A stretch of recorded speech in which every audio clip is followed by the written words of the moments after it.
manekenin durduğu yerdə təmir işləri aparılanda dərinliyi 60-70 sm qədər torpaq böyük bir hissəsi qırmızı rəngdə çıxdı və biz bu qənaətdəki həmin torpaq qana bulaşmış, qan hopmuş torpaq idi və o torpaq buradan çıxarıldı, aparıldı, Nargində bastırıldı.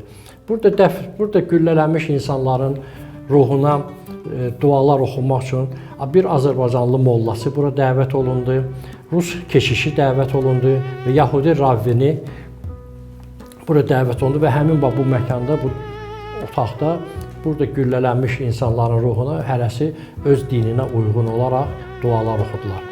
O ki, qaldı Mikayıl Müşfiqlə bağlı güllələməsi və əldə olan sənədlər ən əsası odur ki, həmin 30-cu illərdə siyasi repressiya qurbanlarının güllələnməsi, cəzalandırılması, saxlanılması, güllələnməsi, cəzalandırılması başqa ikinci bir məkan yoxdur.